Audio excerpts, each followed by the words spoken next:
Hi friends, आज मैं class 12th का डिटर्मिनेंट चैप्टर का प्रॉपर्टी लेकर आया हूँ। यानी कि इसका प्रॉपर्टी इसमें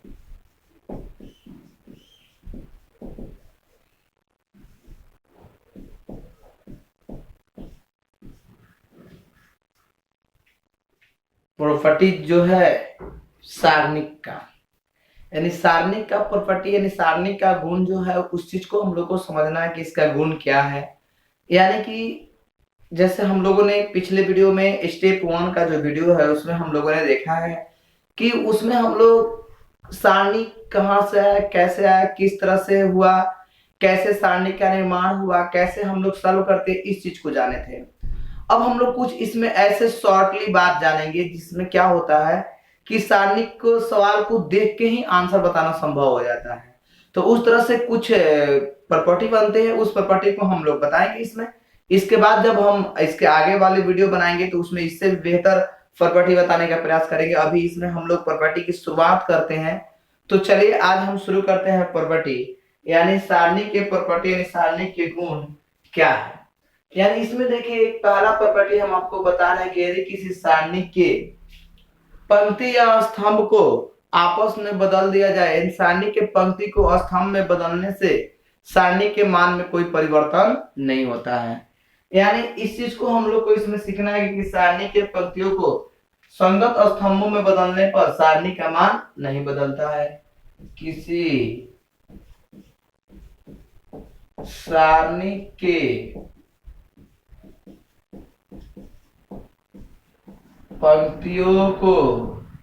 पंक्तियों या स्तंभों को ऐसे लिख सकते हैं, पंक्तियों या स्तंभों को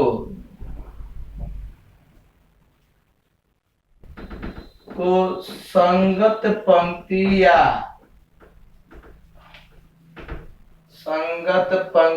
या स्तंभों में बदलने पर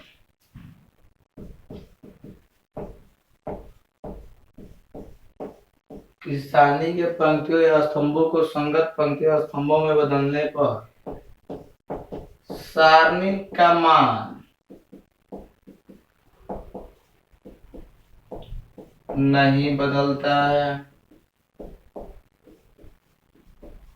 देखिए आप स्टेप 1 वाला वीडियो में देखे होंगे कि आपको हमने उसमें पंक्ति और स्तंभ के बारे में बताया है कि पंक्ति क्या है, स्तंभ क्या है, कैसे हम लोग एक्सप्लेन करते हैं, उस चीज को हमने समझाया है। लेकिन इसमें हमको देख कि सारणी के पंक्तियों या स्तंभों को संगत पंक्तियों या स्तंभों में बदलने पर सारणी का मान नहीं बदलता है।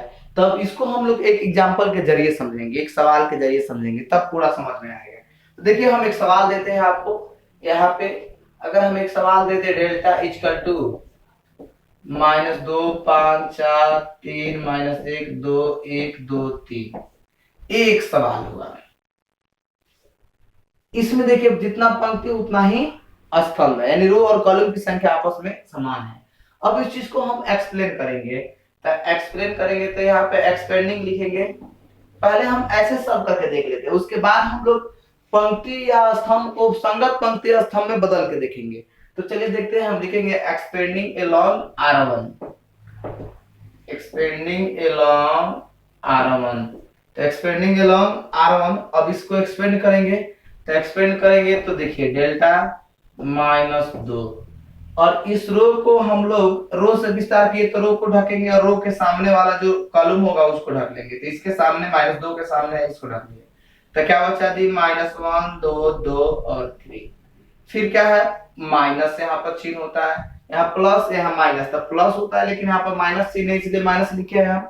तो अब आइए -5, अब इस चीज को ढकेंगे तो क्या मिलेगा 3 2 1 3।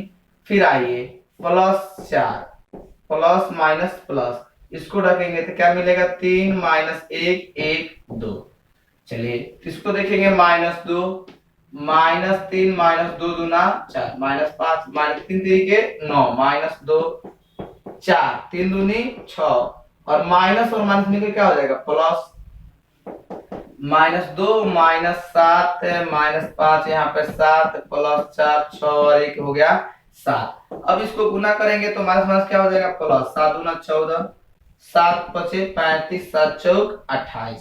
अब इस चीज को बनाएंगे तो यहाँ पर जोड़ देंगे, 8 4 12 और 2 1 3 और एक क्या हो जाएगा 4, 8 4 12 2 1 3 1 4 -35 यानी 35 7। यहाँ पर इसका मान 7 आया। यानी एक तरीका से हमने देखा कि एक सवाल लिए और एक सवाल को जब हमने सॉल्व किया तो सॉल्व करने के पश्चात जो आंसर आया वो क्या आया 7।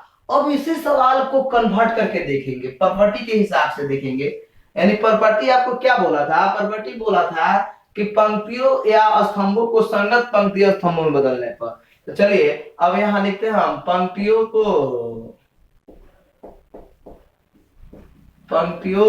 स्तंभों में बदलने पर, पंक्तियों को स्तंभों में बदलने पर। देखिए इस चीज को, पंक्तियों को स्तंभों में बदल रहे हैं, यानी स्तंभ को पंक्ति में बदले या पंक्ति को स्तंभ में बदले, बात एक ही है।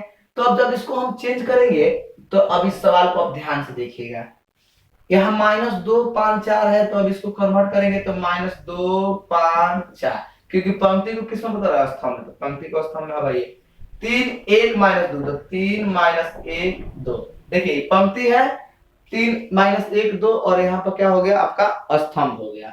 अब इस चीज को देखिए 1 2 3 पंक्ति है, अब यहाँ पर स्तंभ हो गया थे 1 2 3। अब इसको हम एक्सपेंड करेंगे तो लिखेंगे एक्सपेंडिंग along R1, या आप चलिए हम इसको R2 से ही सॉल्व कर लेते हैं, कोई दिक्कत। आप जिससे सॉल्व कीजिएगा उससे कोई अंतर नहीं पड़ना है, बट एक प्रॉपर्टी की बात है तो एक दो सवाल है इसीलिए थोड़ा सा उसी टाइप पे बना देते हैं।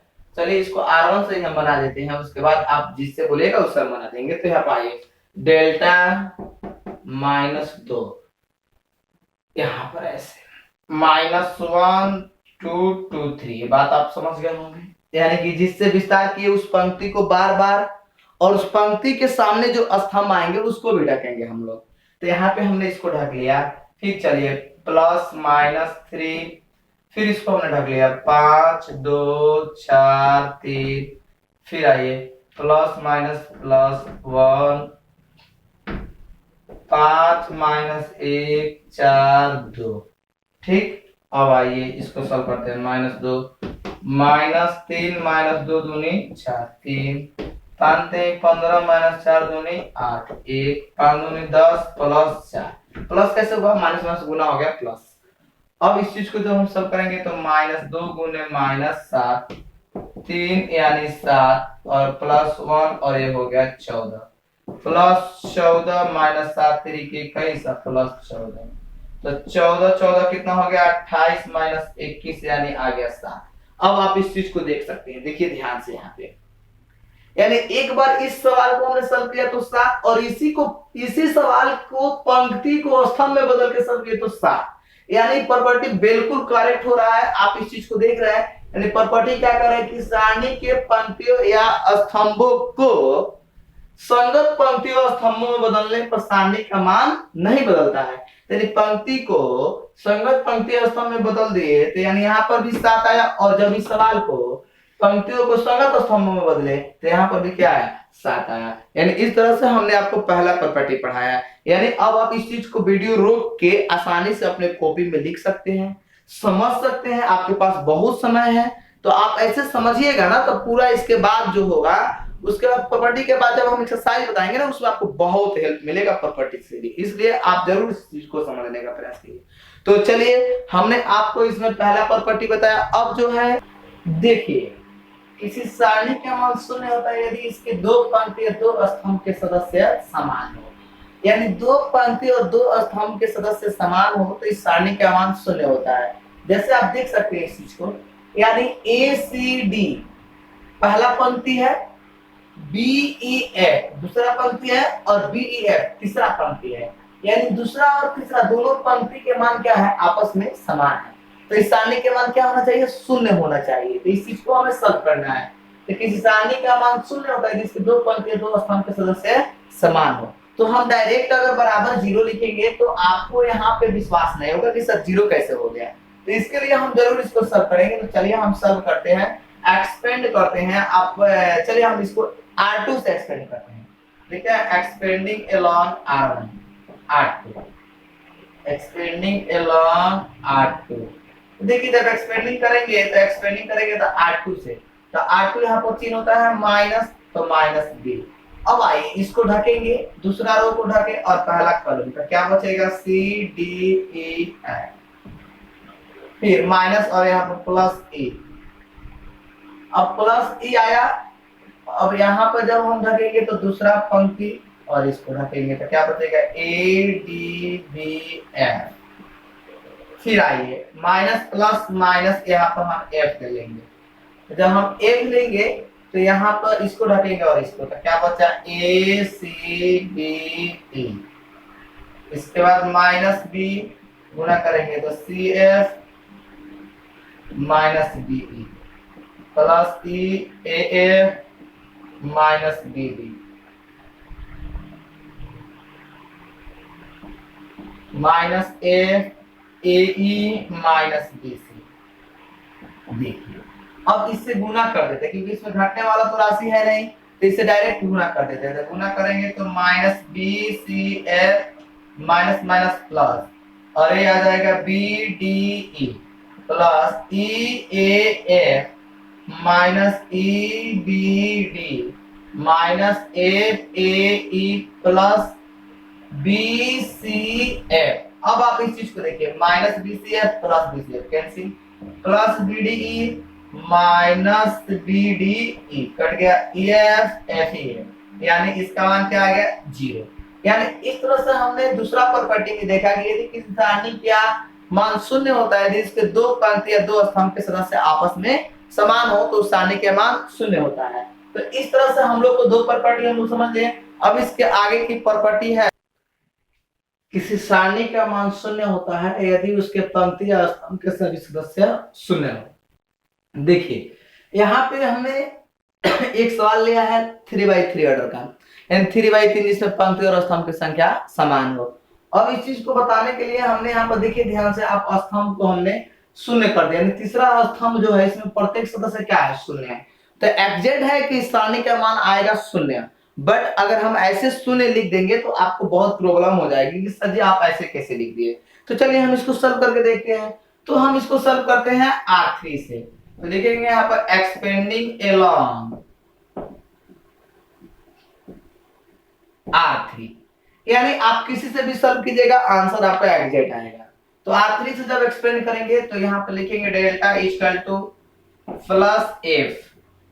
देखिए क्योंकि R3 से कीजिएगा तो R3 है, तो यहाँ पे प्लस चिन्ह होता है, चिन्ह बहुत मायने रखता है इस सवाल के लिए। तो यहाँ पे प्लस एफ और इसको ढकेंगे तो लिखेंगे M0D0 प्लस यहाँ पे माइनस एन और इसको ढक देंगे तो क्या बचेगा A0C0 प्लस 0 और इसको ढक देंगे तो AMCD। ऐसे हमने लिख दिया। अब इसको चलिए सॉल्व करते हैं। 0 माइनस 0 n, a में 0 से गुना 0 minus 0 plus 0 AD minus CM। अब आप इस चीज को देखिए, 0 से गुना तो 0, 0 से गुना तो 0 और 0 से गुना तो 0, यानी बराबर क्या आ गया 0।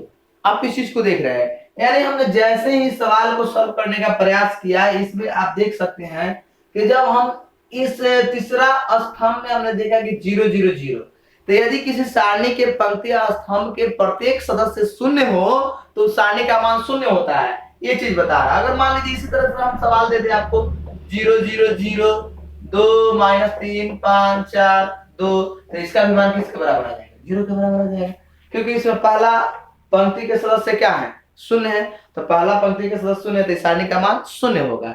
यानी अगर इसी तरह से कोई सवाल आपको दे दे 0 0 0 माइनस 2 5 FGHI और कोई पूछे तो इसका भी मान क्या होगा 0, क्योंकि आप किसी से भी एक्सपेंड करोगे आंसर उतना ही आएगा। यानी इसका भी देख रहे हैं आप तो 0। अगर आपको ऑब्जेक्टिव सवाल में इतना मिला, पूछा इसका मान निकाले, तो मान निकालने की आवश्यकता नहीं है, डायरेक्ट आप वैल्यू लिख देंगे 0। तो चलिए अब हम इसके, यदि किसी सारणी के दो पंक्तियों या यदि किसी सारणी के दो पंक्तियों या दो स्तंभों के सदस्य समानुपाती हो, दो स्तंभों के सदस्य समानुपाती हो, तो सदस्य समानुपाती हो तो सारणी का मान शून्य होता है। देखिए, यदि किसी सारणी के दो पंक्तियों या दो स्तंभों के सदस्य समानुपाती हो तो सारणी का मान शून्य होता है। यानी कि यदि किसी पंक्ति या स्तंभ के दो सदस्य समानुपाती हो, यानी समान अनुपात में हो, तो हम एक से कॉमन करके उसको 0 के बराबर लिख सकते हैं। जैसे यहाँ पर आप देखिए, यहाँ पे आप देख रहे हैं पहला पंक्ति जो है, पहला पंक्ति के सदस्य है A1 A2 A3, दूसरा पंक्ति के सदस्य है B1 B2 B3, और तीसरा पंक्ति का सदस्य है KA1 KA2 KA3। अब इसमें से अगर हम R3 है, यानी R3 में से K कॉमन करने पर, देखिए K कॉमन करने पर, तो अगर हम K कॉमन करते हैं तो यहाँ पर delta equal to K A1 A2 A3 B1 B2 B3, यहाँ पर A1 A2 A3। देखिए R1 और R3 दो सदस्य समानुपाती हो गए, यानी किसी सारणी के दो पंक्ति या दो स्तंभ के सदस्य समानुपाती हो तो सारणी का मान शून्य होता है, यानी K गुने 0 लिख देंगे तो इसका मान आ जाएगा 0। अब बोलेंगे नहीं सर आप इसको जरा सॉल्व करके दिखाइए, तो सॉल्व भी कीजिएगा तो एग्जैक्ट है कि 0 के बराबर आ जाएगा, तो जरूर आप सॉल्व करने का प्रयास करेंगे। मान लीजिए यहाँ पर A1 है, तो एक्सपेंडिंग अगर R1 से करेंगे तो A1 तो आपको ये बचेगा, गुना कीजिएगा घटाइएगा और इस तरह से एक्सपेंड कीजिएगा, बिल्कुल आपको 0 के बराबर हो जाएगा। मान लीजिए जैसे आपको ऑब्जेक्टिव सवाल परीक्षा में पूछ दिया M1 M2 M3 और यहाँ पर पूछ दिया कि 2 4 6 और यहाँ पर पूछ दिया आपका कितना, तो देखिए ध्यान से 1 2 3 और बोलेगा इस सारणी के मान बताइए। इस सारणी के मान बताने के लिए आप ध्यान से देखिए, आपको एकदम दिखेगा। तो अब इसको आप मान बताने के लिए आप सॉल्व करना शुरू करेंगे? जी नहीं, सॉल्व नहीं कीजिए। आप अगर ऑब्जेक्टिव में बनाना है तो आप इस चीज को ध्यान से समझिए। यहाँ पे आप जाके R2 में देखिए, R2 में से क्या कॉमन ले लेंगे? R2 में से अगर हम 2 कॉमन करते हैं तो हमें रिजल्ट मिल जाएगा। 2 कॉमन करेंगे तो डेल्टा इक्वल टू 2 बाहर M1 M2 M3 और 2 कॉमन हो गया तो 1 2 3 1 2 3, यानी 2 कॉमन हो गया तो 2 और यहाँ पर इसका मान आ गया, एक पहला एक दूसरा पंक्ति है और एक तीसरा पंक्ति, 2 गुने 0 इक्वल टू 0। आप अगर इसको सॉल्व भी करोगे तो उतना ही आएगा। तो इस तरह से हम लोग को प्रॉपर्टी सीखना होता है। तो हमने अभी 4 प्रॉपर्टी सीखा, इसके आगे है 5 नंबर प्रॉपर्टी। यदि किसी सारणी के पंक्ति या स्तंभ में कोई गुणनखंड उभयनिष्ठ हो तो उसे बाहर निकाला जा सकता है। यानी इसका मतलब आप समझिए, कोई सारणिक है और उस सारणिक में, जैसे इस सारणी को आप देख रहे हैं 2 4 8 3 9 15 7 1 5, इसमें देखिए R1 में उभयनिष्ठ गुणनखंड क्या है? 2। R2 में उभयनिष्ठ गुणनखंड क्या है? 3। आप अगर दोनों को बाहर निकाल के सॉल्व करते हैं तो सवाल का आंसर में कोई परिवर्तन नहीं होगा। बाहर निकाल के सॉल्व कीजिए या इसी पे सॉल्व कीजिए, दोनों का आंसर सेम आएगा। तो अगर हम इस तरह से सॉल्व करते हैं तो देख लीजिए जरा, यहां पर लिखेंगे हम एक्सपेंडिंग अलोंग R1,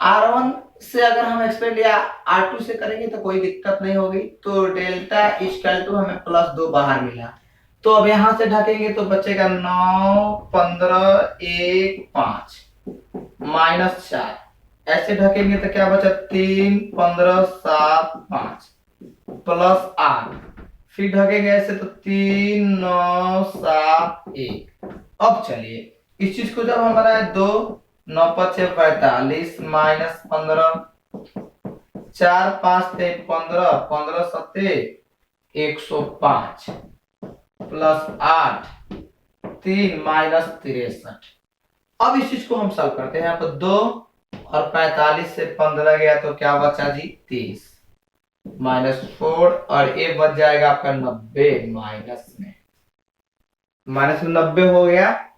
इसके बाद चलिए 8 और ये माइनस में आ गया आपका 60 तो 60 प्लस 90 चौका 360 माइनस इससे गुना करोगे तो 8 6 48 480 इस चीज को काउंट करोगे तो हो जाएगा 420 420 माइनस 480 यानी आपका आंसर आ गया -60।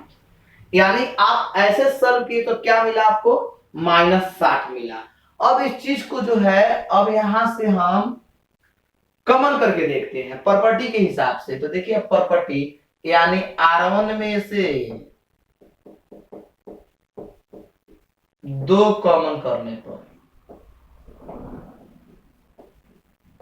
इसी सवाल में तो जब 2 कॉमन हो जाएगा तो 2 बाहर हो जाएगा डेल्टा इक्वल टू तो यहाँ पे बचेगा क्या 1 2 4 1 दूना 2 2 दूना 4 4 दूना है यहाँ पर 3 9 15 यहाँ पर 7 1 5 ऐसे बच गया।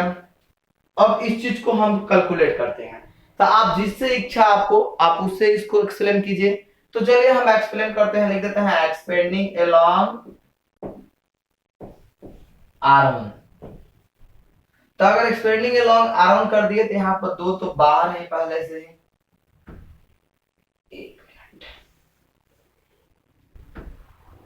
डेल्टा इक्वल टू 2 तो पहले से ही बाहर है। अब इस चीज को हम सॉल्व करते हैं तो इसको सॉल्व करने के लिए हमें यहाँ पे मिलेगा +1। देखिए इस चीज को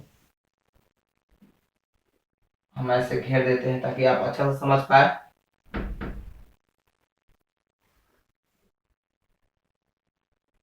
+1 तो +1 ले लिए तो यहाँ पर क्या बचेगा आपका 9 15 1 5।